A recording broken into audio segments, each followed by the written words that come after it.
Hi, everybody, and welcome to the fifth instalment of the Double Pivot Podcast, a podcast where we do talk Celtic, but also some normal football news, world football news, and we just get stuck into anything in general.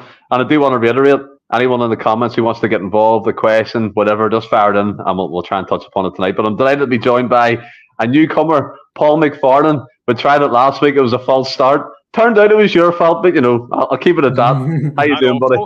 I'm doing brilliant. Doing absolutely brilliant. I'm just glad I'm finally on. And I'll personally apologise on screen. I said I was going to do it. I'll personally apologise. It wasn't Stephen's fault. It was mine. I'll take it. At least you admit the faults, mate. The rest of them don't. I'm always getting the shit, so it's all good. Dion's in already. Evening all. Who's the snitch? Hail troops. Monty's in. Franny put a post saying we're a few minutes late. We're on Stephen time. I'm only in from having a good meal with the kids. And I'm busted. Filled with banoffee pie, by the way. Unbelievable. But Franny, what about yourself? How you keeping? I'm all good, Stephen. As we said earlier, a wee bit tired just for the driving a bit. I was down in London earlier on Monday and now I'm up in Newcastle. It's a great advert for EV charging. I'll tell you that. My work's started going to EV charging. I'm keeping the balance with sort of the ecosystem and that. Doing all that driving. What are you driving, the diesel or a petrol? Are you driving EV? A diesel van. The balance of the environment. You're on it. Metal. Dion comes in there. He'll be driving the wife mental tomorrow. Dion says, "Well, he looks different tonight." I think she's doing that one to you there, Paul. I don't know how you feel about that one. Ollie looks more handsome tonight. That's what it is. Well, look, lads, we'll get stuck straight in. I do want to make people aware as well. There's no predictions this week as it's the Scottish Cup weekend, so we only do it for the league. I'll do the table a bit later on in the podcast itself, but I do want to start with this whole kind of fallout after the Celtic defeat at Tynecastle. And again, the last two times I've been in Scotland, Celtic have been beat by Hearts. We were beat at home when we were over for the Christmas night out, and they were beat when I was over with my daughter or visiting family. So maybe it just shouldn't go when Celtic are playing Hearts. But nevertheless, Paul, I'm a bit frustrated. And I was listening to the Monday podcast. And by the way, great shout out to them for actually getting the podcast sorted. We were all struggling with numbers. So fair play to you all for putting together, getting one on the screen. It was good and a very enjoyable watch. But I'm a bit frustrated at the fact it seems like to me everyone's buying into this VAR shambles. Paul, it seems to be not the scapegoat, and look, it is right to call it out. We've known for years the SFA and the VAR are totally incompetent. They're cheaters. John Beaton, Brother Beaton, as we all know him by his common nickname.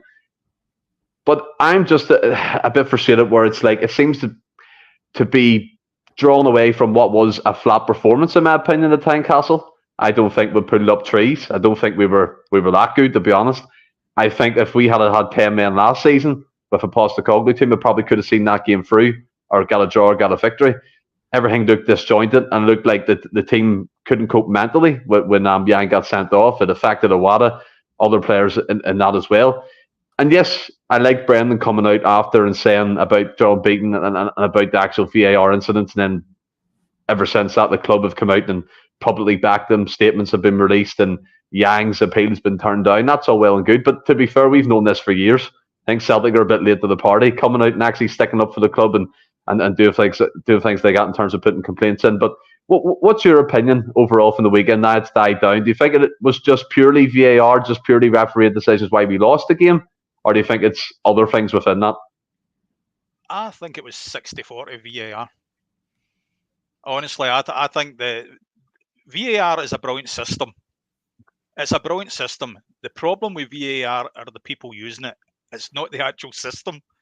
The system's perfect.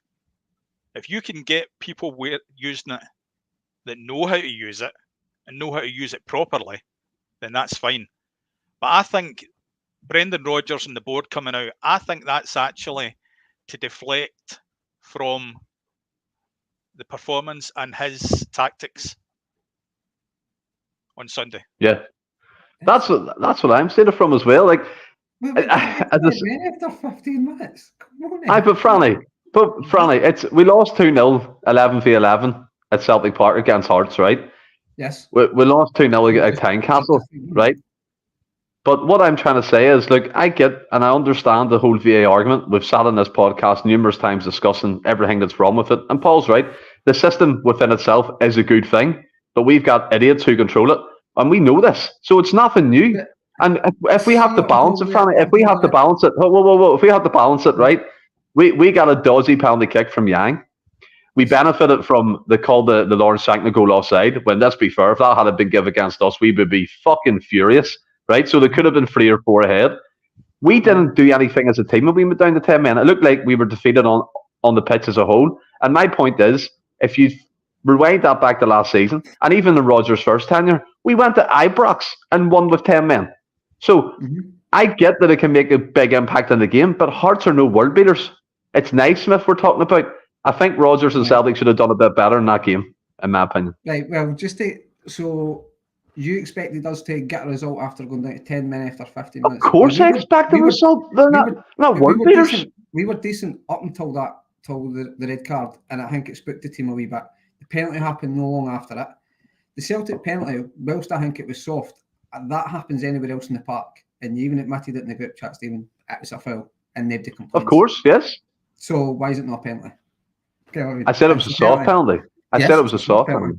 Soft penalty, it's a penalty. And we got it. What I'm trying to say is you can't purely say because we were down to 10 men is why we lost that game. And by the way, it was convincingly lost the game. But you're against 10 men. You're going back to Rodgers' first season when we went down to 10 men at Ibrox against Graham fucking Murray, who whistled when we went down to 10 men. And you seen Rodgers coming out his own. We had guys like Dembele, Edward, Scott Sinclair and all that then. A better team than we've got probably now. Then last year, you're talking about Postecoglou, they probably won that game. Now, I don't know how many times Postecoglou went down to 10 men, but the one that springs to mind is a Livingston team. Can I ask why we're still talking about Ange Postecoglou? I don't know, but it's because I keep saying this in the chat as well. Why we still talking about Ange Postecoglou? He's not the Celtic manager anymore. Stop living in the past. We're talking about it now. There's 2 games, Stephen, that I can think off the top of my head we've went down to 10 men and won. 2 games. There's probably a lot more games where we went down to 10 men and no one. But for some reason, if you go away to Tynecastle, which is predominantly a hard fixture, although I will agree, the record books will tell you that Celtic have got a pretty good record at Tynecastle. But you go down to 10 men, it's hard. It's hard to go and compete in a game, especially when it was a winger. Like the Motherwell game, 45 minutes in Motherwell and Dundee, their wingers were bang at it, brilliant. And one of the wingers, probably the most influential winger on the occasions, gets sent off within the first 10-15 minutes. Shape has to change, and we lost all width for there. I really the performance maybe wasn't brilliant after that. I'm not solely blaming VAR, but VAR played a major factor in us not getting a result. And for you to say, because we got beat, like we're using VAR as an excuse after going down to 10 men after 15 minutes, it's poor, Stephen. Absolutely a poor argument. Well, it's not a poor argument. It's what I'm seeing and everything I'm looking at. The thing that I'm trying to put across, we know the corrupt officials. We know this. And Rodgers has done every tactic in the playbook. Whether it's his players, he said to him before him well. And again, that Dundee game, will totally wipe the floor with them. And we're expecting to hit these heights, Paul. And look, I'm not going back to Postecoglou. I'm just merely making an example. I think last season we would have probably got a result in that game, in my opinion, with the style of play. And we can see it on the eye. I still don't believe we see it at a firm, identical system that Rodgers is trying to implement. And I know the VAR, look, played a big impact, and we'll come on to the rest of the stuff with beating and all that, which I'm looking forward to. But what I'm just trying to say is, do you not think we should have expected a bit more from the team against Hearts, even going down to 10 men? I think it simply goes back to the transfer windows, because I actually think that Rodgers is starting to bring in his own style of football and his own system. But that's all right bringing it in, but if you've not got the players there to implement it, you know, they're probably not buying into the system. You need the right players to buy into it. No. It looks like finding him. And yeah, I do get what you're saying, Paul. I do. Look, again, I was just a wee bit frustrated because I feel like everything I'm looking at is about VAR and about all this corruption. And yeah, again, it's corrupt to the core. But see, when you get quite a lot of pundits and even Naismith and Shanklin saying it was a dodgy penalty, VAR's got to be a big talking point. Of course, and it deserves to be, but I don't think it should deflect the way that we lost 2-0 at Tynecastle. I think it's been missed. It's not really deflecting away. It's putting context onto the result. With what he's saying, I know what Franny's actually trying to say here. It's not the be-all and end-all, right? But you can't turn around and say it's fully VAR. No, it's not fully VAR that made us lose. But the fact being is that Stephen, don't shit no. I actually think that Rodgers' system is being implemented properly, but the players are not buying into it. The fact being is that even though it was a soft penalty, it was still a penalty. But we had a striker there that's on form at the moment. Mm-hmm. Did you see the penalty? Yeah, it's not as if it was a brilliant save for the keeper. Mm. Yeah. Now I'm overweight at the moment. Even I could have saved that. I think we all could, to be fair, Paul. It wasn't a great penalty. The fact that Sander Clark just outstretched his leg and he moved to the right hand side and he still saved it says it all for me. But look, I wouldn't take either off penalty kicks, but I just wanted to open that up the wider discussion there. We'll come on to the Yang thing, Paul. Come straight back to you. The appeal was put in by the club and again welcomed by everybody, including myself. And Brendan Rodgers was very scathing on John Beaton, and I think he's just fed up. There was previous run-ins with Mr. Beaton or Brother Beaton in the past with Rodgers at Celtic, and this came to the boiling point at the minute. And I think for me anyway, I knew that the Yang decision wouldn't have been overturned if they had been seen to go against their official in this heat, this storm that's brewing. Then more questions would be asked. Are they buckling under the pressure? Or are they scared of Celtic? Are they scared of the Celtic boardroom? But again, they've upheld the ban, and I think the hearing took about 20 minutes, which again just says what they thought quite quickly. But what did you think about the Yang tackle? I mean, for me, it was 50-50. The Motherwell player landed in with his head. The Yang was trying to control it with his foot. Yellow card. I think Don Robertson was the official, I believe. I think he got it spot on with his call. And as Rodgers did say, it's getting refereed outside the game. Yeah, totally agree. It was a yellow card all the way. No way it was a red card. He wasn't even looking at the ball. He turned around to look at the ball. It was actually the Hearts player that put his head into his foot. I would understand if it was the other way about. You know, and the Celtic player was aiming for his head. You know what I mean? Again, you can turn around and say, okay, fair enough. It was a perfect red card, but he didn't even know that guy was coming. No chance. No. It was a definite yellow card. Don Robertson got it right. But there's another issue, and I don't know whether you're going to bring it up or not, about the VAR on Sunday. That the fact. Go ahead, you bring it up. Go ahead. Greg Aitken was supposed to be the official up until the Rangers result on Saturday night. And then John Beaton was brought in on Sunday at the last minute to VAR. On the official sheets for Tynecastle, Greg Aitken was the official VAR controller. That's that. I mean, I've seen a wee bit earlier on, Paul. That's incredible. I mean, I've seen the sheet with Greg Aitken on it, but I thought, no, when you think it's a joke or someone's trying to wind you up, but again. That just points to, Franny, that, like Paul said, the wider issue here with VAR. I mean, how can you replace... I mean, Greg Aiken's sitting in the studio, so he's not going to be injured. He wasn't running about a pitch. Do you know what I mean? Yeah. So, and then John Beaton comes in, kind of drafted in after the Rangers result. And what do you think about it? Do you think it is just blatantly cheating now? Or, I mean, it is getting a bit strange. Let's be fair. It's definitely getting strange. And I've argued with John in the past saying that when he's questioned the referee's integrity, but it's getting harder to sort of stay on the side of, not saying I'm on the side of the refs, but to say that the professionals under the mask of, like they're doing a professional job. And I was trying to give them the benefit of the doubt in the past, saying that they don't subconsciously make biased decisions. But I did not know that John Beaton was not meant to be in the VAR control until after that game. So that just... For me, that kind of... When the team sheets came out on Sunday, they didn't even have the bother to change the name. It was still Greg Aitken on the VAR. See, I honestly did not know that, Paul. So that's how bad they were. They were even letting you know it was It was maybe somebody else here. You know what I mean? Because I said, just didn't realise that a fan was going to screenshot it and put it on Twitter. Because I said on Monday that Celtic were going to find it difficult to win on Sunday after Motherwell won on Saturday. And hearing what Paul's just told me kind of backs my opinion up. I would argue at the fact that John Beat, like you're bang on what you said, Stephen. Obviously, you will have your match officials and your VAR official, and there'll be guys on reserve due to the referees can get injured and things like that.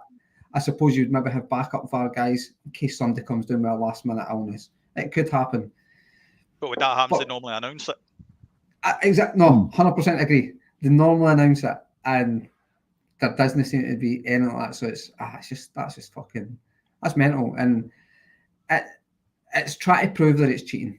I mean, the SFA, they're not going to come out and say they were in the wrong. I mean, they've been caught out before with Celtic, and I mean, I think it was the CEO back with the Cadetti deal ended up having to retire because he got found guilty of holding papers. And then, I mean, you'll actually hear Rangers fans and guys within Scottish football, pundits and the like, saying Celtic caused the referees to go on strike.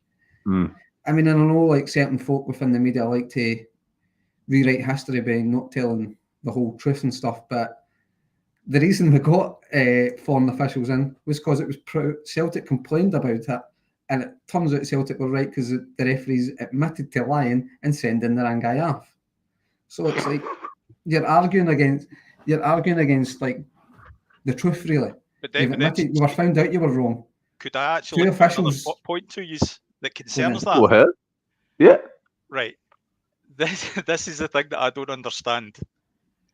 With all this that's happening, right? When Willie Collum was called out by Rangers and they mentioned his name and brought his name into disrepute, nothing was done about it. Brendan Rodgers has brought John Beaton's name into disrepute and he's now been charged. So there's another thing you can add to that saying, hold on, if it's good for one, it's good for the other. You could. I was kind of on that train of thought, but then I was listening to the Super Scoreboard earlier, and cause it was Rangers as a club that came out and had a go at an official. It's how you actually treat that situation. Where it's Brendan Rodgers came out and officially called it John Beaton into question, and that kind of falls within the guidelines. He's broke the guidelines where Rangers as a club have just not conducted themselves well. So it's kind of, as much as I can understand what you're saying, I think the SFA are kind of fucked in that one, and what they've done is all they really can do at this point. But I think it's an agreement, actually asking for an official not to be involved in any of your future matches. It's mental. I think for me that far outweighs what Rodgers done. Like Paul said there, and actually I forgot about that, so thanks for bringing it back in my mind, Paul. That Rangers as a club have requested this official never to be near a match again, and again bring his name into disrepute, basically calling him a referee who can't do his job. All Rodgers did was say it's a competence issue at VAR. He didn't actually say, I wouldn't say it, call him incompetent or call him like a name like he isn't a great referee. I think he did say John Beaton was incompetent. I think it was competence, was it not? I don't know. I can't remember exactly. Who gives a fuck? He is anyway. Fuck John Beaton. Fair play, Rodgers. But I think there is double standards within all we can see, and apparently as well, Paul, Celtic have requested the audio from this event, and look, without going all Sevco here and fucking banging drums and run about stamping your feet in Hampden Park and trying to hunt the SFA down. With the audio, I think that should be free to hear anyway. The EPL do it with some decisions. They release it on their official websites and stuff so people can hear the interaction. It just seems like everything within the Referee Association in Scotland is so closed off that none of us, like public people, or not even officials within a club, can get to it. And that to me in itself seems a strange way to operate. Yeah, definitely. But I just don't understand. But I think the difference with the situations is that this, as you call it, the Sevco way. Sevco sent a 9-point letter to the SFA. Celtic sent a statement. That's the differences between it. Celtic only sent a statement requesting the audio and giving them why. Rangers sent a 9-point letter stating every single point they didn't agree with Willie Collum. Was that and then underneath that was after an Aberdeen game, eh? Was that after Aberdeen? Or was that the one at Parkhead? Yeah. Because obviously, like the one at Parkhead as well, they complained about Willie Collum, but admitted they got the result, the decision right, and it's like, again, it's madness. So you're like, you admitted the decision was right, but you didn't want him involved in a match anymore. Yeah. Well, what about? I mean, we know from the Yang case took all of 20 minutes, and it was decided that it was being upheld. The Rodgers thing seems to be different, and the dates conveniently match up with a derby game upcoming. Now, look, I don't think the corridors or the courtrooms in the SFA are that packed to not get Rodgers in a bit earlier and see what his charge could be. Now, I don't know the ins and outs. Does this mean from the charge date he'll be banned and he won't be on the touchline? Could be, but do you think it's convenient? Do you think it's one of them ones that's maybe they went, fuck you, so we're going to shaft these up the hole here? Or do you think it's just a coincidence? Because I know we're getting carried away with a lot of VAR chat at the minute, and rightly so again. But I think sometimes you can put two and two together and think. To kind of quickly touch on the Yang one, I never ever felt that was going to get overturned because it was a high, but I think the referee called it perfect on the day. Like, it was a booking all day long. I would like to know, as I said on Monday, what John Beaton has said to Tom Robertson that you've missed here to justify a red card. Same with the penalty, but because it was a high boot, I just never ever seen it getting overturned when you actually look at the decision. As much as I think it's a yellow card, I just didn't think it was ever getting overturned. The Rodgers one, initially, I think I even wrote it in the group chat as well. Initially, I was on the train of 40 saying, they're shafting us at the end of the day. It's very convenient. But again, I was listening to the phone in because I'm in a fucking hotel and nothing else to do. And they explained it then, saying that it's just procedure because obviously lawyers and stuff, you've got to get your defence and your Celtic need to have time to put their case forward why they think Rodgers should not be penalised, and then the appeals panel have to have time to then argue against that if they feel they're arguing against. So the timing is again, the SFA have followed protocol. So if we try to fast track it, you're then asking the SFA not to follow procedures. And you're giving yourself enough time to deal with it. Then surely UEFA should get involved. If the SFA and the SPFL are not bringing the game into disrepute, they're following protocol as per what they said on Super Scoreboard. They're following protocol with the timing. Right. Well, surely the next stage, if Celtic feel that they're getting mucked about, then surely they go to UEFA because one of their board is on the UEFA governors, which is Lawwell. I would assume there is sort of avenues to go down, but as I say, that's what they said in Super Scoreboard. That I knew that the ECA board. The timelines are just falling in with SFA protocol. Anyone after all this is going to find it suspicious, Paul, with the timing. 100%. 100%. And it's if they're following protocol, look, fair enough. But it does conveniently falls on the derby game, kind of upcoming. I think the week of, Paul. So like you said, many coincidences. Yeah, like you said, is there a way to fast track that? Because surely, if you want to appeal a decision, it should be heard quicker. Is there a fee you can pay to move the court date up? You don't know these things either, but where do you stand on it? I mean, with the whole Rodgers thing, like you said, Clementine and his Sevco board come out with a letter and speech to Willie Collum. Nothing was done. No one was charged. Rodgers makes a throwaway comment like some managers do in the heat of the moment, and the book's thrown at him. So there is a double standard there, really, in regards to justice. Yeah, there always has been. There always has been with Celtic, but we get called paranoid and entitled, and I just don't understand where this is going now. Surely everyone can see it now, and I'm not just talking about Celtic. I'm talking about the whole of Scottish football. Now I know not everyone likes Celtic, But I'm sure Celtic's got a lot of support out there that they can get all together with other directors and other chairmen to actually call this out as a group. There has to be. If you're a Hibs, if you're an Aberdeen, anyone in the top league, you have to call out the indeficiencies within the VAR system. And the most ironic thing is Celtic pay the most for this thing to be implemented in Scottish football in terms of share out and among the VAR kind of payment kind of structure within the top league. And look, I'm not saying that should benefit us in any way. All you're looking for is a fair and even process when it comes to decisions on the field, and then obviously charges off the pitch as well for Rodgers in this case. But look, we'll leave the VAR chat to the back burner, Paul, and we'll focus on a couple of transfers or outgoings that might be happening. And I think one's confirmed. It's coming up anyway. Leila Bada is off to Charlotte in America, the MLS, for what looks to be a £10 million deal. Again, have to admit, it's a good bit of business by the club, recouping that sort of transfer fee for a fellow who hasn't really featured. And then you get the old whispers again from his former president at his former club in Israel, saying that the fans have treated him poorly. He was insulted in the street and he was treated disgustingly, I think his words were, and he had no choice but to leave. Look, from my point of view, I've seen none of that, either online or any people I speak to are Celtic supporters. And I also like to note the biggest cheer of the day against Rangers was him coming onto the pitch, regardless of anything else. And it's sad for me it's ended this way. It's sad for me that it looks like Abada won't come out and say why the reasons as he left, and that's his own prerogative because it's dragged on for long enough. Maybe he will once he joins his new club. But this is where I think the Celtic board should stick up for us and the supporters. Being called anti-Semites and being told we're being disgusting to Leila Bada. If I'm in the boardroom, I'm being like, hold on a minute. I haven't seen any of that. I haven't witnessed any of that.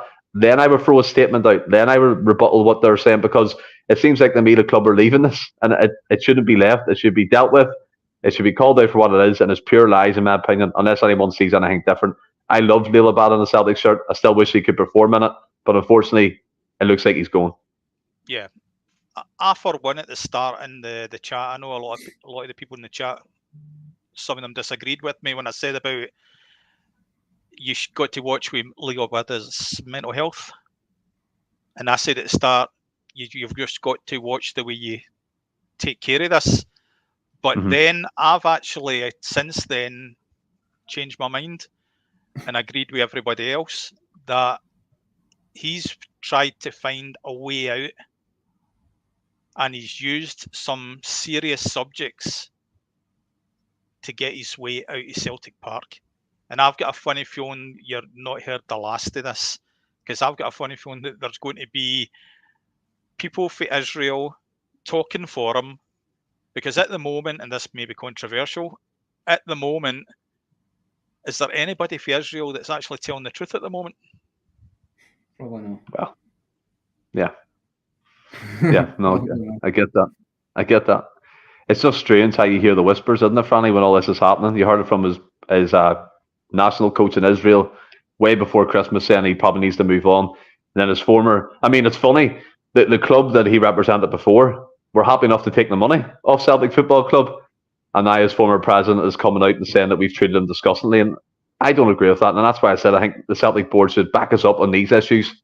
Yes, VAR is great, but don't let the supporters be tarred with that brush and said we're anti-Semitic and we don't welcome people onto the pitch. But outside of that, look, we obviously as a club they can't control what happens in an outside environment and in a street and a pub and a restaurant. That I get that 100%.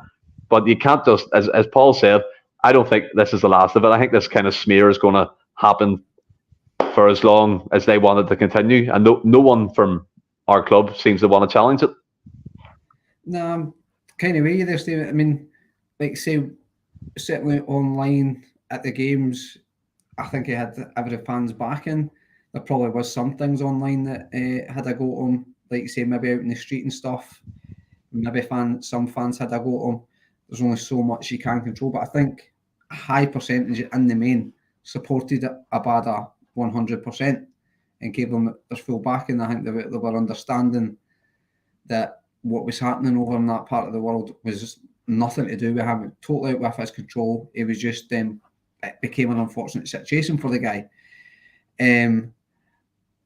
Ironically, there's a lot of videos going about with Charlotte showing quality support for Palestine. So that could be interesting. That could be an interesting one. I think a lot of the heat has came from out with Abada. Maybe folk within his camp, he's maybe had to watch what he's saying just for the safety of his family and things like that. As a young laddie that's obviously, I mean, I said that before, I mean, I'm 39 and all I've known is conflict over in that neck of the woods. So Abada at 22, that's all he's known as well. And whether you like it or not, he probably is on the side of Israel and believes what they're doing is right. So he might have found it hard to be at Celtic where the majority of that fan base oppose what he would maybe class as the enemy, I feel like. So I think for everybody it was best they do part ways and stuff. But where I will agree with you, Steve, I think the club, when then I think it was the national team manager or his ex director was coming out and calling the Celtic fans all sorts, saying just throwing shit at them at the end of the day that was no true. It's allowed doing media to then run with it and stuff. I think there's even like a headline saying that how we, like you said, we treated him badly and that's how he was forced out. I mean, I'm not going to sit here and pretend to be the Green Big's biggest fan, but the board were quick to ban them out the stadium for stuff that they didn't agree with. I think they really need the board, if they had any proper backbone and to help try and get them back on side with a lot of the fan base, maybe stick up for the fans from time to time. Yeah, I totally echo that because it seems to be left in the back burner and kind of move on from it. You can't, as a support, we cannot be tarred with that because I haven't seen any evidence of it. We fully supported Labada. Are people frustrated with him? Yes. Are people wanting to play for Celtic again? Of course. But at the end of the day, it's for his own being. And like you said, Franny, whether we like it or not, he believes another thing to what we believe or what whoever believes. I'm not speaking on behalf of people, and that's fair enough. I think it's time for him to move on, which he is. And again, a good bit of business by the club. And another person who might be out the door, Paul, is Alexander O'Byrnaby. The guy that I said that was going to be first choice by Christmas, overtaking Greg Taylor. Wow, that's come back to bite me on the arse big time. Internacional, I think it is, over in Brazil, are after him on a loan deal to take him there until the end of the year. Probably a permanent basis as well, included within that. Leaves us with no backup left back, but I think that just shows you how much Rodgers and Celtic want them out the door. But technically, we have got a backup left back. We have got Scales. We've got Scales and we've also got Montgomery. Okay, he's injured at the moment, but that's why they're getting rid of him, because they've got at least that throwback if they ever need it. If they didn't have that, then I don't think he would have been going until the summer. Yeah, I think they're just needing to get him off the wage bill. The big fella's come in for about 4 million or something from Argentina, and all he's done by the looks of it is have a couple of drinks the weekend and get in trouble and perform every so often. I think Sam Franken's in there. Brahim is one up and coming for the youth team, so maybe there's eyes on him, Franny. But look, we've had loads of chats about Burnaby in the past. I've actually had some heated debates on the podcast about Burnaby because, believe it or not, I still think there's a player in him somewhere, but it's never going to show at Celtic. And back to South America. Burnaby's not a defender. Oh, no, I agree. I do agree with that. I think he's not a fucking football player. He's a left.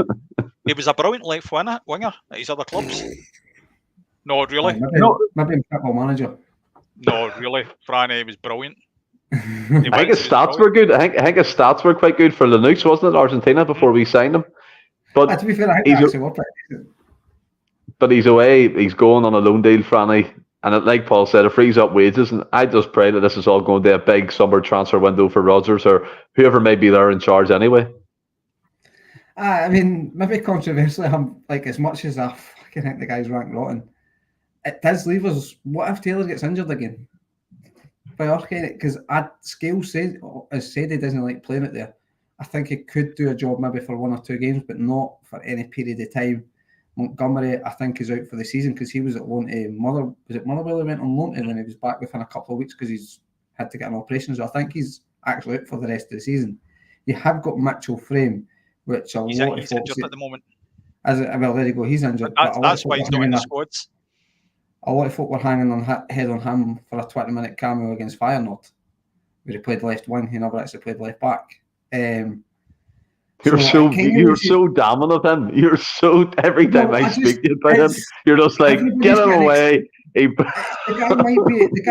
young lad might be a really good player, but it seems to be. Seems like he's got this Rocco Vata sort of a fucking aura about him that he's a brilliant player without actually getting a game. Everybody's just like, you know me. I'm not Greg Taylor's biggest fan, but it feels like Mitchell Frame is kind of getting put on a pedestal because folk didn't like Greg Taylor, and I think that's great. Like Mitchell Frame just suddenly turned into a brilliant football player after 20 minutes, just simply because folk didn't like Greg Taylor. I think it's more desperation, something to cling on to. Yeah, no, exactly. The desperation cause folk think that Greg Taylor is that bad a football player. He's not. People didn't like Greg Taylor because he was getting played as a normal left back. Greg Taylor is world class as an inverted fullback. He's brilliant. It is really good. I'm not going to deny that. But I suppose you could play Tony Ralston at left back. He's not going to be brilliant there, but he's not going to be any fucking worse than Bernabeu, let's be honest. Yeah, and just quickly, their Monty's come in. I've seen a bit of support for this. The Battle for Celtic on the Celtic Exchange podcast. Everyone should listen to it. I know there's like 3 or 4 parts of it so far. They've had Matt McGlone and people of that kind of nature on, and it's very informative. It's absolutely brilliant. Yeah, I'm going to catch up with it for anyone who wants to watch that. I think it brings us back to the Fergus time, Paul, doesn't it? Back the 90s and all that type of stuff. Is it up around there? You're looking at one of the Celts for Change right here. Oh, there we go. We've got one of them with us tonight. Do you know what I mean? But there we go. But everyone, catch up with the Celtic Exchange, lads. The Battle for Celtic, it is good. But in regards to Taylor, just quickly, I think we can all appreciate that he is levels above Bernabeu, and I have to admit that myself. Do you know what I mean? And as the inverted role, 100%, I think he's decent. He's good at that role. He's a good midfield player. He can pick up a pass. And I thought in the Dundee game he was excellent as well, kind of getting in positions, helping Calmack out. So, yeah, but at the normal fullback, I still have my doubts about him. But a lot of people are mentioning, Paul, here tonight, Mikey Johnston has scored another goal for West Brom. I think this is 2 and 2. It's not going to be long. So just briefly, Maestro came in and said he couldn't handle the pressure of Celtic. Is it just the case he needs to fly somewhere else where there's no crowd pressure, there's no pressure to win trophies, pressure to perform week in, week out? I think it could be also Rodgers' system. I think it could be that as well. Plus, at the same time, up in Scotland, Scottish football, you don't get time to play. Down in England, you get plenty more time, to show your craft down there. And I think he's getting the chance to now. And it's like you say with the pressure as well up here, and the tin pot of the derby. It's a nightmare for any player. But I think he's enjoying the freedom down there. That he's actually going down there where even if it's a draw, they're delighted.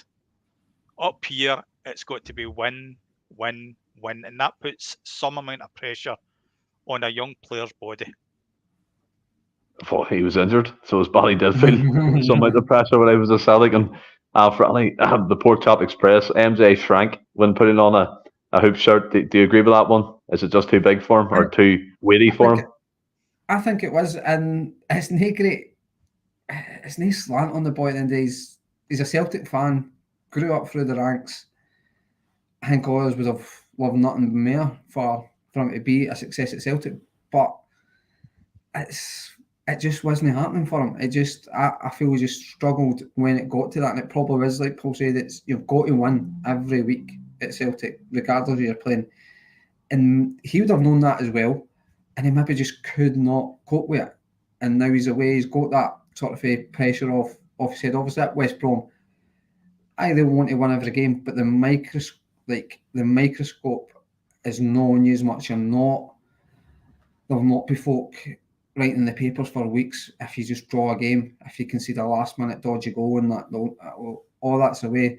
And I mean, I've said it in the past as well. Mikey Johnston's that League Cup one where Julian scores, Mikey Johnston had a great chance 1-on-1 done everything right, apart from, I think it was like his last touch, it was just a wee bit heavy, and he slid and put it wide. I could have been totally different. If he puts that in, he could have maybe had a totally different Celtic career, because for there, he'd have put that game to bed and maybe been looked upon a wee bit more different. Again, the Lennon situation against St Johnstone, where he lasted about 2 minutes and Lennon tells him to fuck off. I think when you look back at that, it's like, well, did that really help him? Is there anybody that Lennon hasn't told to fuck off?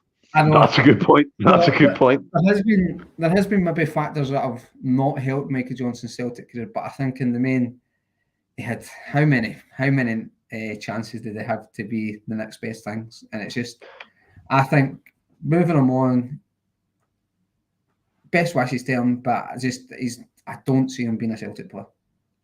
Do you know what it's like? Do you ever get... Sorry, Steve. I like that last comment with Port Chop Express, that he said that Mikey Johnston, even though he was shite in a game, he was then told to play the next game. So there was actually more pressure being put on him by the manager. If you're playing crap in one game, you get dropped and then shown on the training field how to improve. Whereas at Celtic, with Rodgers, if he likes a player, as in liking a player, not liking the actual player playing, if he likes them, he'll play them, whether they're crap or not. So that puts more pressure on that player to perform. Monty comes in there. I would rather have MJ than Palmer or Kuhn. Again, this is all obviously. I would say, yeah, Kuhn. Palmer, no. I think there's a player there. Don't know what you're watching. He annoys the life out of me, that fella. But we're not getting into Palmer tonight. He just annoys me. But in regards to Mikey, stop that before I get into it. in regards to Mikey, I think it's like, do you ever seen you play a game and you always fail that mission and go back to the last checkpoint? That's the way his Celtic career was, and he's always trying to push through, and look, it just doesn't work out, and you have to move on from it. But look, just want to break it up a wee bit, Paul, and come to a bit of news. I've seen not news, more like stuff that's come out on the internet and stuff that I read about Celtic recently. Sean Maloney's come out and talking about his time at Celtic and his career, and he said he left too soon to join Villa, and he came back the second time. I think it was Mowbray, wasn't it? He came back and he actually... Was it Mowbray? Aye, and he looked good, but again, the injuries kind of plagued him towards his time, at the end of his time, second spell at Celtic anyway. But what legacy does a player like him leave at Celtic Football Club? Again, similar to Mikey, up for the youth ranks, probably took his chance more, hence why he got to move to Aston Villa very early on, broke onto the scene, very skillful like Ian McGeady, but he admits he left too soon. Do you think that could be the case sometimes? The players see the bright lights of English football, they see the money, they see the pound signs and then the Roski, and then they look back with regret later on when they're retired? Guaranteed. Every single time. That's the main reason that Celtic have not went on in years. We're having a brilliant youth team again. Because see, the amount of youth players that have left for the money and thinking they were going to be something and nothing happened. The amount of players that we have actually let go, I think we could have had the makings of an absolutely brilliant team. I could say it, this generation's Lisbon Lions. Do you think so? Yeah. The amount like the Maloney, McGeady. Yeah. The amount of brilliant talent that we have let go too soon. Well, maybe not us let go. Maybe a lot of the players have went themselves because of, like you said, the money. And the bright lights. But I genuinely think that if Celtic had put their money where their mouth is, I think, and gave these young players, what they wanted, I think Celtic would be reaping the benefits now. And I get that, but again, are you on about the likes of like Ben Doak and Barry Hepburn and Morrison and all these people who've let go recently? Right through the last 20 years. No, I get that in the way. I mean, Sean Malone... since the last time that we were playing well in the Champions League, and you know how long ago that was. Way back to Strachan. Since then, that's when the youth academy started going wrong. When we were letting too many good young players leave who actually had talent.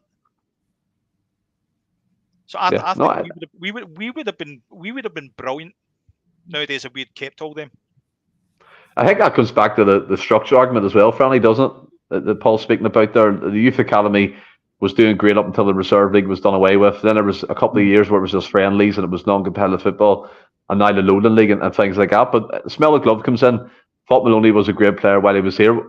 Do you think you could class him, I don't know, was a Celtic legend, or he wasn't there long enough, didn't really do much, but fair play to him. He admitted he left quite early on, and that's one of his regrets in his career. But like Paul said, maybe Celtic should have tried harder to keep him.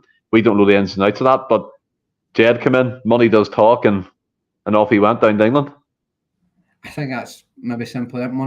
Money did talk. I think Sean Maloney was a really good player. I don't think he'll go down as a Celtic legend. Certainly not as a player, but that's not a bad thing. I think he can be proud of his Celtic career. But I probably did leave seeing the bright lights of the English Premiership. Many players will do it. Probably earned some decent coin when he went down there as well.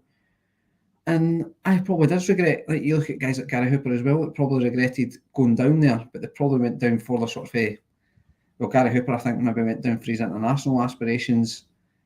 Maloney was obviously getting in the Scotland squad, but he probably just wanted to try his sell at a high level. You look at Sean Maloney's career, he's like at management and stuff, he's been at Belgium and things like that in the national team, so he's carved out a good career in football. And I think he's currently at Wigan now. I'm not really got to pretend to know how well they're doing, but I think Sean Maloney can be proud of his Celtic career. Probably could have been better, but I think he was a wee bit, I wouldn't say that he was united within the fan base as well. I think he frustrated some fans as well. That some fans just never ever turned to him, and maybe suffered for that a wee bit as well. Correct, Jed. Correct. I know where the money is.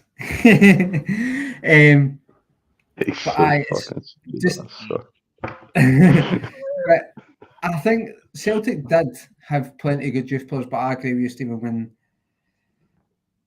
the whole structure thing, when the reserve league got sacked, players will not got to hang about for development, isn't in friendly matches here and there. And then obviously the Lowland League, as much as I was a fan of the B team going into that, because I've seen it as competitive football, I think we can see that's been an absolute failure. I think. And obviously the standard of the football is no ideal for the players. But I think the standard of the coaching needs to be brought into question as well. Why? I appreciate there'll be guys that are like hardened, probably professionals that just never quite made it, probably playing that Lowland League, that are decent enough players and will know what it takes to win at that level. Not selling the arse. But can I just say quickly, Franny, and before you go on, I've noticed there's in the comments Michael Crooks and Monty are having a bit of back and forth. Can we keep it respectful? I know Monty's referred to something here as well, so just knock it in the head. I'm keeping an eye on it. Just relax and do you know what I mean? So let's move forward. But Franny, go ahead. So I think, like as I was saying, like there'll be decent standard guys that just maybe never made it for whatever reason in the professional game playing in that Lowland League. But I still believe a team as Celtic should have a B team or a reserve team, whatever guys you want to call it, should have a team that is competing a lot better in that division. Now I appreciate, as I say, it's young guys, but what's happening with the coaches when you're like, why is Darren O'Day and Stephen McManus getting a free hit? I appreciate they'll be getting told to play the players a certain style in that league regardless. So when, if needed for the first team, it's an easy trot to transition because they're playing that way. But it should still not be sacrificed for results. It's no fucking sports day at school and things like that where you're getting medals for taking part in that. I think there needs to be accountability for the B team, and it doesn't seem to be there. It just seems like, I mean, we talk about jobs for the boys and the sort of. That's what I was going to say. It seems to be jobs for the boys when it comes to. I know a lot of ex-players will kind of go into the youth setup, but what is Stephen McManus and Darren O'Day doing with that B team to be struggling in a team of semi-pro, like guys that are amateur. Yeah, I totally agree with that. And in the comments, since you mentioned the former youth Paul, Monty's mentioned Brad Friedel, Shay Given, Andy Robertson, I think Aaron Hickey, all these types of players who we've let slip through the net. And look, that could be an issue with not recognising talent. And like Franny said, the coaches maybe aren't qualified enough to recognise this talent and to move on for minimal fees or leave for free. And Andy Robertson, the Champions League winner, Shay Given had a successful career in Newcastle. Who could foresee this happening? But maybe a coach with a bit of pedigree, bit of know-how, can see this talent before they leave Celtic. But look, again, it takes us on to a wider issue. But we're going to do a wee bit of on this day just to break it up a wee bit here. And I told you it's random things, and look, no one has to comment on it. It's just random. So on this day in 1858, the 20th Grand National, William Archer wins aboard outsider Little Charlie at 100-6. I've never heard that odd before. That must be massive. In 1867, the 29th Grand National, John Page wins aboard Ari 16-1 shot Courtulvan, trainer Harry Lamplou's second Grand National victory. So there you go. A couple of Grand National things there. Anyone betting the Grand National here? Paul, Franny? I do hear a bit, but I'm not going to sit and pretend to know anything about the horses, mate. Any luck? Yes. I have had luck in the past, but I mean, it's lesser luck. I've actually had 6 winners in a row. Fuck off. Not Are you big into it? No. Just pot luck? Yes. That's incredible. I had one winner when I was like 18. It's been quite a while since those 6 winners, but I had 6 in a row anyway. I just look at trainings I know Cheltenham next week. Can't wait for the Gold Cup. Like, just said I'm not, but I love betting on the Gold Cup. Did you just not say that you're not big into horses and you're running about saying can't wait for the Gold Cup? What is wrong with you? He's got money now. He's down in England. Come on. I was to talk sport and like Alan Brazil and Alan McCoy are brilliant. They're at Cheltenham music all week, and it's just that's really good to listen to. The only jockey I know is your man AP McCoy, and who's the other? Frankie Dettori. Him. He's another one, isn't he? The rest of us does. I just don't understand it. I look for the trainers, and I recognise some names of trainers. I'll go for him. Aye, I mean, I just do that. No need to point at the newspaper. Do you ever see? I think is it the feed? Is in still game? He's in the bookies or something, and Tom's didn't go and pick me a horse. No, it's just like boom, just pot luck, and it happened once, and it never happened again. I'm crap at gambling. Well, I obviously listened to Talk Sport, and it was probably it was last year. They had Harry Redknapp's obviously big into the horses as well. And so it was, I can't remember if it was Cheltenham or the National or Aintree, but it was obviously some big horse event. And Harry Redknapp said, met this guy who claimed to be well in with the jockeys, apparently knew his stuff and all that. And he was like, if you get me in that, I'll give you tons of tips. So Harry Redknapp got this guy in hospitality or something all week. And he was giving Harry Redknapp all these tips, and not the one came in. It was just this guy fucking chancing his luck. Absolute chanced his luck and got into some horse event. Spent the week with Harry Redknapp. And he was just talking absolute place. He's giving all these tips, and not one's coming in. Flip me. And I think this is a good comment as well. Stephen John, my granny would put 50p on 100-1. Never won. God bless her. People do things like that. It's like a family thing. You put a wee bet on together, and you see if it comes in. But just to reiterate, I had to ban someone in the comments there, and look, I don't like doing it, but it's just getting a wee bit back and forth between a few people. Let's just relax. I know we get a bit of infiltration now and then, but look, again, we can have banter, but don't have to jump on they support who or whatever. But I do understand it gets a bit heated at times. But we'll move on. And Paul was saying there was a good video released. The new European format has been finally explained. And it's a bit more clear what Celtic can expect going into next season for the Champions League. Obviously, we kind of had it right and stuff, but I think it was is it TNT or BT? It's whoever TNT Sport put out a video, and this fella was explaining in the new Champions League. It's 36 teams. The first position, the 8th, gets in. I think that's the quarterfinals or whatever, and then the 8th to 26th. Fall into a knockout round and have to fight out to see who goes first again into the knockout, the quarterfinals, and then anything below that, there's no parachute into the Europa League no more, no parachute into the Conference League. Do you think this? I mean, all being well, we win this league, and I just pray and hope we will. I still believe we will, but again, we need to do it and get it over the line. Do you think a Champions League like that can benefit Celtic? There's going to be more money. It's 8 games guaranteed, more revenue for the club, and in a way, it's a European Super League, kind of with the cloak of the Champions League. But are you excited for the new format? Have you any gripes about it, or would you keep it the same, just group stage and just go for it? No, actually, I'm looking forward to the format. It's like it's been called all these years. It's the Champions League. So it should be one big league. And then, do it for a few games, and then whoever qualifies depends on the positions. That's what I think it should be. It shouldn't actually be this top 8 and bottom 8. I think it should actually be a full league system. And then if whoever finishes in the top 8 goes through to the quarterfinals. And that should be it. Nothing in between that? No, I actually think it should be a lot more games, which would actually which would actually be beneficial to a lot more smaller clubs to actually help them to compete with the top 4 leagues. That would actually help them financially. Would you ever go back to? I mean, me and my granda speak about it a lot. The Lisburn Lions had to do it just a straight knockout. Would you ever go back to that? Do you think that was a good format? For that generation, yeah. I think it's totally changed now. Totally different. Yeah.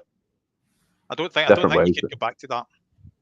Yeah, it'd be just quite interesting to see how it go. You never know. We get the rub of the green again and end up in the final. But Franny, like Paul said, it's a league system, and I kind of discussed it there. It's going to be implemented next season onwards. And it looks like the SPL, their automatic promotion place, will fall off after the end of this season with the performances of other nations. I think the likes of Turkey and teams like that of that nature, which is a bit of a crap one because it was good getting automatic qualification. But whoever wins the league this year does go in straight into the competition. For me, if you're looking at a money perspective, if you're looking at a big cherry on top of the cake, whatever the saying may be, it's a fantastic opportunity. And like Paul said, I know you want more games, but it's 4 games away, 4 games at home. It's all done by seeding, so it sounds like it's going to be a fair opportunity. And that 8th to 26th, that's come on, that's doable in my opinion. I suppose it will depend on the team, Stephen, and then the fact that there's seedings there as well. I mean, it points to the fact again that it's set out for the bigger teams, if you like, in the top 5 leagues if it's seeded, because they'll be trying to avoid, for argument's sake, Bayern Munich versus Real Madrid and ties like that. They'll be doing what they can to avoid that type of idea. I do like the idea that, like you say, I kind of like what Paul was saying there, like playing more games, and then obviously it's when you get to the last 8 and that's it. That's the teams below that. They've had their go, and it will, if providing the money's there, long term it should help these teams moving forward because it's giving them more money. But essentially, like you say, Stephen, it's just really the European Super League, innit? But it's a Super League with a wee bit of a twist, because the Super League was pretty much a closed shop. There was only got to be X amount of teams ever in it, and a couple of teams would get invited every season. Nobody would really drop out it, I feel like. Whereas you need to qualify for it now, which the European Super League you didn't need to qualify for. But the fact that there's seedings and things like that still involved, it's a European Super League, but UEFA's got what they wanted in the sense at the end of the day.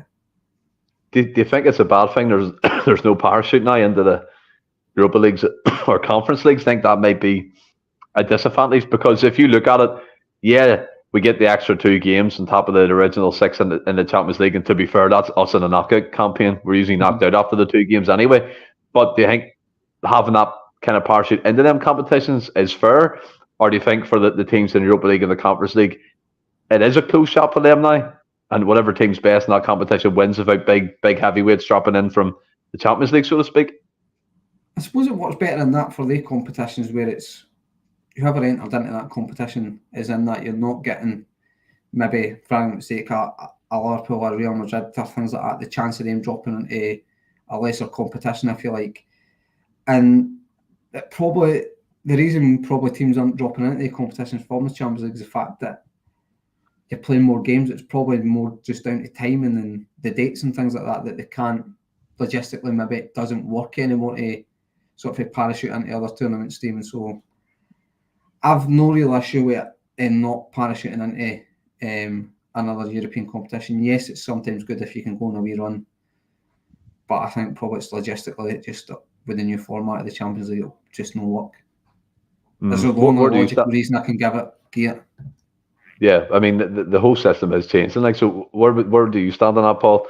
The kind of safety net of the third place finish dropped into them competition, but now that's gone. So it's 8th to 26th. Celtic have the opportunity, and otherwise it's goodbye European football before Christmas. That's the way it should be. I hate those going down into the other European competitions. If you qualify for the Champions League, you're in the Champions League.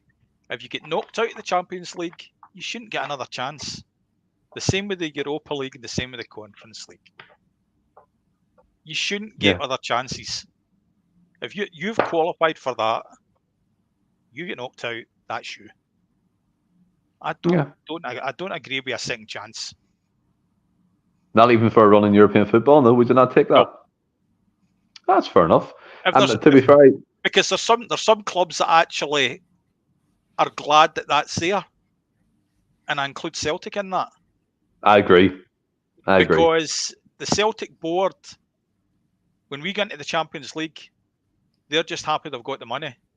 They're not bothered about going forward because they're happy that they've got the second European competition there, that they can still get another extra couple of games in Europe, even if we get knocked out. They've still got the money. Yeah, no, I do agree with that. I actually think that if there was no parachuting into other competitions, clubs would actually invest more in their club to go further in the Champions League. I totally agree. And I think, as you said, Celtic have always been that kind of adverse to risk kind of club, and they know the third place is there. And look, that can be a safety net to fall into the Europa League and maybe get a couple of games in the knockout stage, more revenue and stuff. But it shouldn't be like that. Hopefully, this would be the kind of the kickstarter to us performing in the Champions League. And look, I'm not saying get the semi-finals, just saying qualify from it, get into the last 16 and see where it takes you. Do you know what I mean? But we'll move on. And to kind of again break it up, Franny, I just seen an interesting sports news article about the French league. I think they're called the Uber Eats League One at the minute, and they've kind of stuck with that theme. And they're going to McDonald's next season. They're going to be sponsoring the league for £17 million a year. And again, for me, that's out of the box thinking by whoever's in charge of the French Football Association.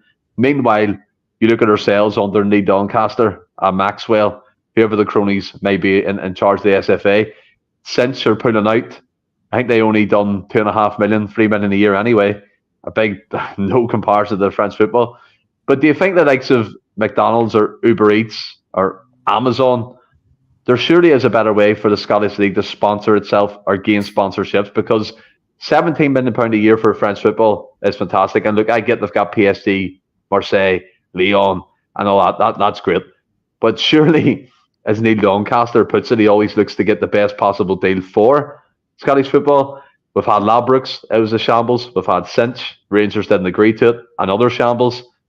And it's just so tin pot that we can't secure a decent sponsor for a good fee for the teams within the professional league in Scotland. I thought it kind of goes to the guys selling the game. They're not doing their job properly, or you would assume that they're not doing their job properly. They don't know what targets they're set to kind of go and say, like, well, this is the minimum that we'll accept. There could be that old argument saying, well, that's all that was on the table. But you kind of get the feeling for the guys at the SFA and the SPFL, they'll kind of accept the first deal gone. Like, you look at the new Sky deal, I feel it's 25 million there, 5 seasons, and it's like, well, they've got to show more games, but they're not really. They're saying they'll show at least these many games, but I think it worked out something like about $100,000 extra per game, and it's only like about 10 games or something extra. So the deals that we seem to get are no great. They're no great. And I think, yes, maybe the standard of football isn't brilliant, but I think when you look at the fans, I think as a spectacle and noise and things like that, it's a very good league to try and promote. There is opportunities there to promote that league and to say, well, look at the fan bases at these stadiums. I don't know 60,000 fans at every game, but a lot of the times these stadiums, in the main, are pretty busy. And I think you do. We're in a world now where social media is involved, all this. Just, they're bound to be somewhere. Someday, like you look at the French league, if they're getting McDonald's, there's bound to be somebody random that'll sponsor you. Just surely got to get something. What's that place in Scotland called Farm Foods? Farm Foods, is it? Is that all in Scotland? I didn't realise that was all in Scotland, mate. It's not over here. I've never seen it. I think I've only ever seen that in Scotland. I know it's a chain, but I just assumed it was a chain everywhere. Like, so UK thing. I didn't think that was just solely Scottish. Well, anyone could give us more money, Paul. And I think as well, Franny's right to point out, most of the stadiums in Scotland are well attended. I mean, you look at St Mirren, it seems sold out. Aberdeen have a decent following. Hearts, Tynecastle's always packed. Easter Road does my head in because I think that they should have a bigger support than they do. McDermott Park makes me sick, makes me ill because of the different coloured seats, and it's never filled. Livingston need to go out of the league. Like, I don't understand why they have that massive stadium. You just said it's well supported, and you've named about. No, but I'm getting the positive. But I'm building it up, mate. I'm building it up. Livingston have that stadium with barely anyone in it. Ross County again up there in Dingwall is always kind of packed out as well. So within the league, there is clubs who do a lot for the community, do a lot for the attendances and ticket prices and things of that nature. And I think we're the highest in Europe for per capita per head for attendance in European football, which again is a fantastic strong point to advertise anyway. Do you have any suggestions how we can improve the sponsorship fees? And that goes from Sky TV to TNT Sports to the sponsorship issue. I mean, the Scottish Cup, I think, was unbranded there basically for most of the season until we got a sponsor in. That sort of stuff has to change if we want to promote the Scottish League in a better light going forward. I think the most important way you can get sponsors to come in to our league is by going the streaming route. Mm-hmm. I actually think there would be more money coming into Scottish football through a streaming company, because even Sky's going to streaming. In a few years' time, they're going to get rid of their satellite business and they're going all streaming anyway. So I don't see why the SPFL can't start their own app, even if it's through Amazon or through Discovery. Actually do their own app, and then within that app, each club have their own app. So the actual main app is going to, all the money will go to the SPFL for grassroots football. But then the apps within the app, which is all the clubs, all that money goes towards them and their supporters, which would actually bring more financial gain in to the smaller clubs. Mm-hmm.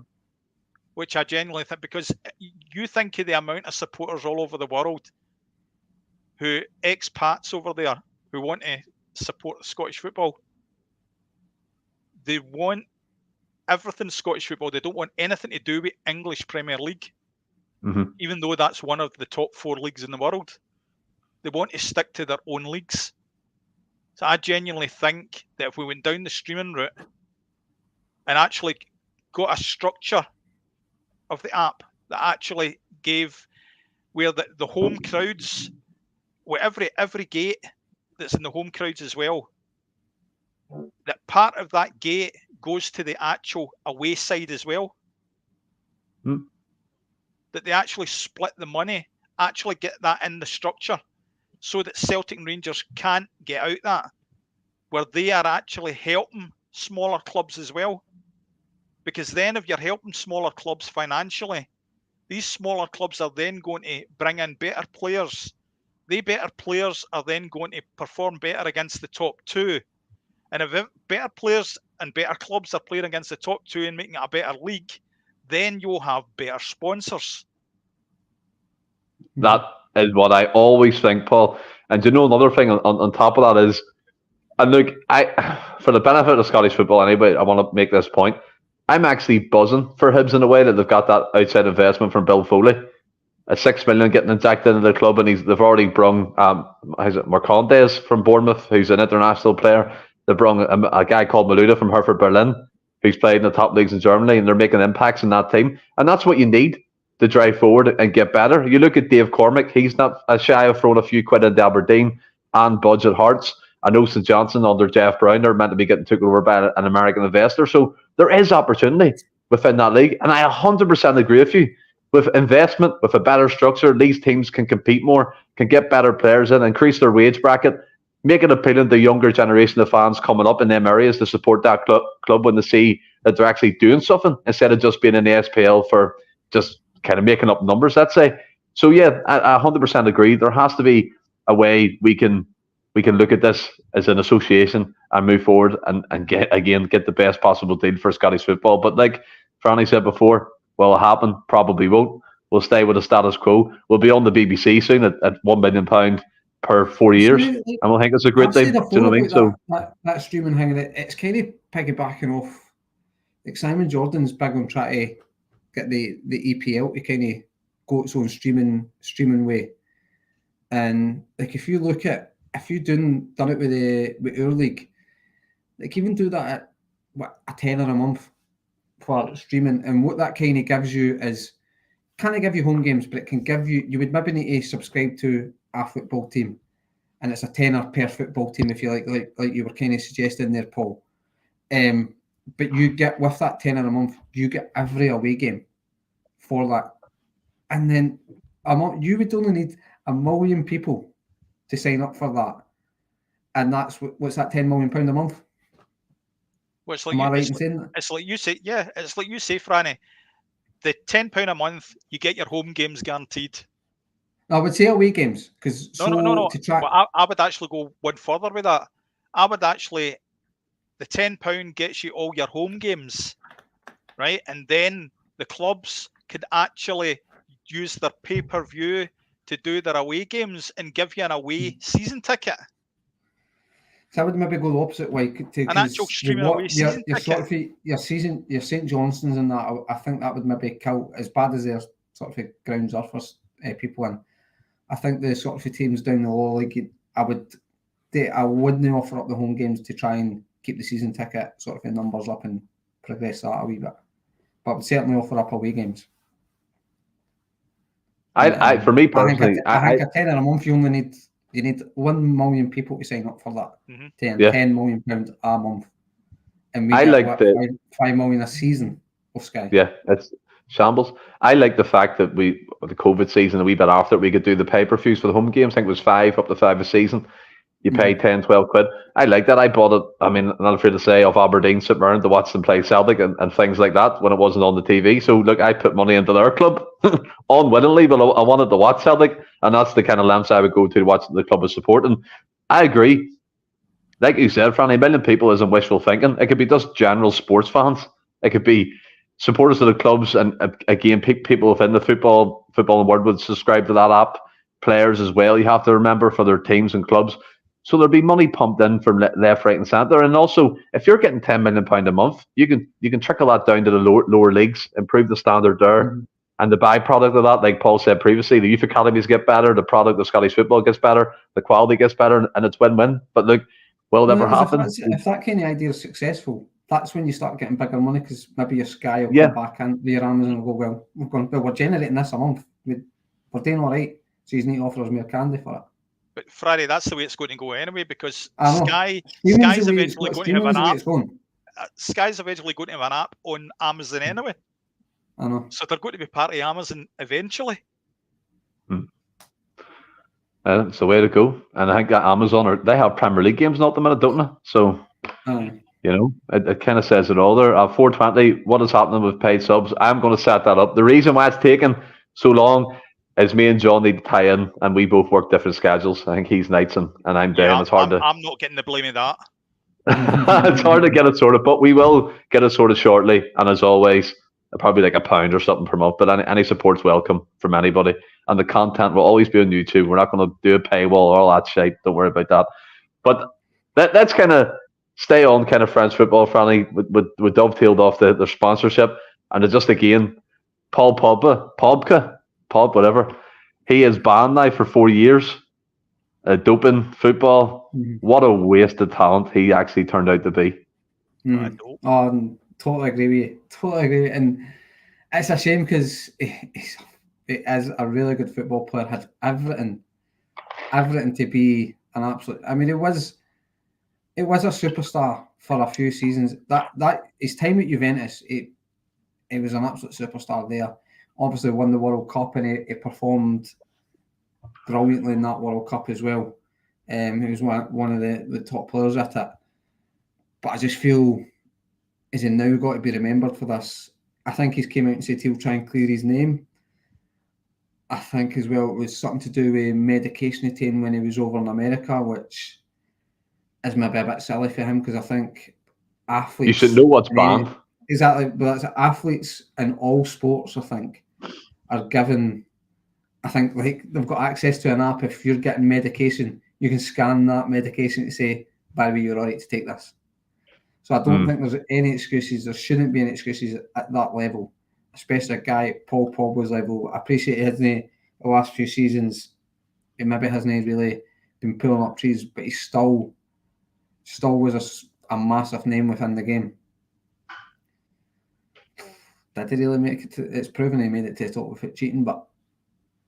Well, we don't know that. We honestly don't know that because we don't know. They do a lot of testing, and I think he was one that got tested a lot when he was at Man United and never was ever caught. So you've kind of got to take it there. But I think if you had to sort of make the perfect midfielder and build him up, you would build somebody like Paul Pogba. I think he had it to be top, to be absolutely the best, one of the best midfielders ever. Like spoke about as one of the best midfielders in the game at his generation, but I think now it's not going to be great for him. I mean, if he's getting if he gets a 4-year ban, what is he, 31 now? 31. He's done, man. He's done. Yeah, I think if you look at Maestro here as well, Paul, that he lost his hunger years ago. It very much looked like that. He fell into the whole. Remember the whole Jesse Lingard trap, TikTok videos, different hairstyles every match. He was only playing maybe 6 times in whatever amount of months because he was always injured. When he went to France, he looked a different player, rejuvenated. He was fantastic. He performed well at different competitions. And look, he's been caught taking a banned substance. And I always had suspicion about Rangers under Gerrard about being on banned medications or the whole asthma. The asthma gate that Liverpool apparently were doing. Someone had tons of folk on that. By the way, you heard the stats with that? It's a steroid thing. But I think in the UK, if I'm right in saying that, it's like 17% of the UK's population have got asthma. Liverpool's team for during COVID had 75% of the players had asthma. And then round about that time, you seen that legs of Rangers were performing 90 minutes plus week in, week out. They're like, Only the team in the UK that didn't seem to have positive COVID. Yeah, crazy. But where do you stand on it, Paul? Obviously, Celtic have played against Pogba a few times, Juventus and things like that. Is Franny being paranoid there? It's because you're paranoid. Was that paranoia? But where do you stand on the Pogba thing then, Paul? I genuinely think he was a world-class player, but it just ended up that he wanted more. He just wanted the money. It wasn't all about... I think he just lost his love of football. Mm-hmm. He just wanted the money more. And also performance-enhancing drugs. Yeah. Is his brother no suing him with something as well? I heard that, His brother played for Partick Thistle, remember? Mateus Pogba. I'm sure he's probably taking his drugs off him. Mate, I think it's something to do with witchcraft. I'm not even joking. I think it's Oh, something to do with witchcraft. it is. That rings a bell. Imagine that. Like, you're banned from football Madness. and your brother thinks you're a witch. Oh, but look, again, like Monty said, fuck him. He's done it. He's cheated. He's got the rewards for it now. He's banned, and he won't make a living at the game again. But look, going to end tonight's double pivot on a wee a quiz between yourself, Right there. Paul, and Franny. Yes, turn off your comments. And again, as I always say, this is just off the interweb, okay? So, question 1, again, first to 3 or first to 5 wins it, right? Question 1. This Barcelona player was jailed after it was found that his passport was fake. Dani Alves. Oh, Nope. there's no Dani Paul. Alves. Paul. Wasn't Perez, was it? Nope, Ronaldinho. Question 2. I'll give you leeway here. So 5 years out, either way, right? Manchester City was founded in which year? 1894. What did you say, Franny? 1912. And Paul? 1894. 1880. You're too far out. Question 3. Wayne Rooney scored his first Premier League goal against a list team. Arsenal. Yep, 1-0 Franny. Decent. Some goal. Question 4. What was the name of the first World Cup trophy? Jules Rimet. Yes, Paul. 1 each. Fantastic knowledge there. Question 5. This footballer had a galaxy named after them.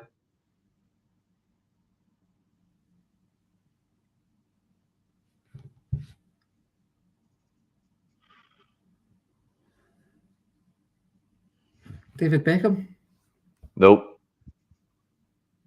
No. I don't know. I think I truly understand the question. So a footballer, which footballer had a galaxy named after them? Oh, mate. Paul? I just went Beckham because he was at LA I Galaxy. genuinely can't think.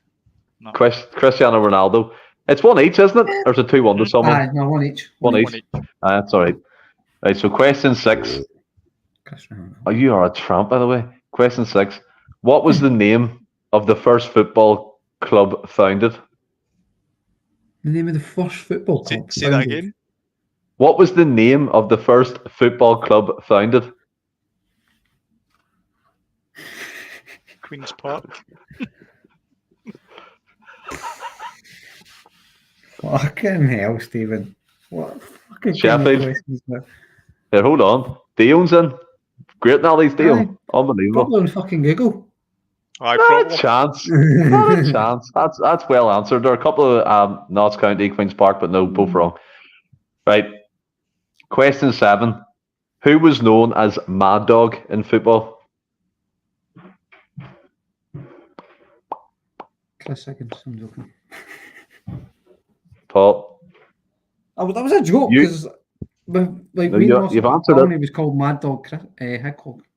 Yeah, there was a person over here called Johnny Adair called Mad Dog, but that's another story. Mad Mad Dog. Dog.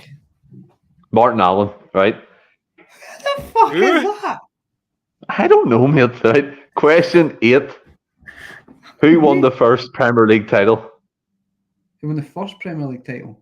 First Yeah. one. Man United. Yep, 2-1. Question 9. This player scored the last goal for Brazil in the final of the Jules Rimet Trophy in 1970. Barely. Nope. Carlos Alberto. Right. Question 10. A goal in the sky is the autobiography of which football player? Oh, I was going to say something there, but you'll take it as a genuine answer. A goal in the sky. Ryan Christie. You should get the point for that. That's a good answer. So it was Roberto Baggio was the name of that one. Why Right. goal in the sky? doesn't give me Don't a ask him that. reason. Paul.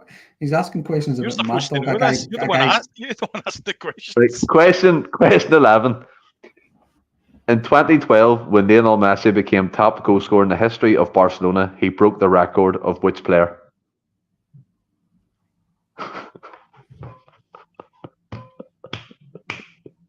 Ronaldo.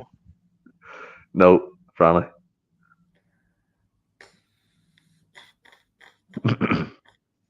Johan Cruyff. No, Cesar Rodriguez. Question 12. Original Ronaldo is the owner of this club. Oh, is it Cruzeiro? Nope. Oh, Fluminense. no. What? Fluminense. No, Real Valladolid in Spain. I was thinking a Brazilian team that, because he's own a fucking Brazilian team as well. Mm-hmm. That Morelos went to. Or Santos. Question 12. I think we're on now. So it's 2-1 to Franny. You can bag this up there, mate. Who scored the first ever Premier League goal? Boy Gordon. For Nottingham Forest, was it? No. Young man. Is it Dean Gordon? Nope. Paul. Oh, no! I've just realised what I've done.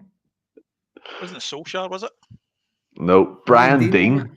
Brian Yeah. Dean. Yeah. As soon as I Question said Dean Gordon, 13. I was like, oh, fuck, I've got it.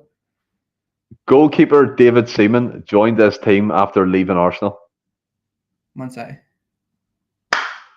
Brings it home. 3-1 to Franny. Well done. And then again, just to look, no time for fancy graphics today. I was flat out busy, but I do have the updated table. Just bear with me a wee second for the SPFL predictions. So at the moment, out on top is James on 52, McGinty 47, Ross 47, myself in fourth at 42 points, Gav in 41 points, Willie 38, Franny 30, Anthony Dunn 28, and Jed Thomas languishing in last place on 27 points. But yeah, we'll get the graphics and stuff sorted for the next Double Pivot show next Wednesday onwards. But have you enjoyed this podcast, lads?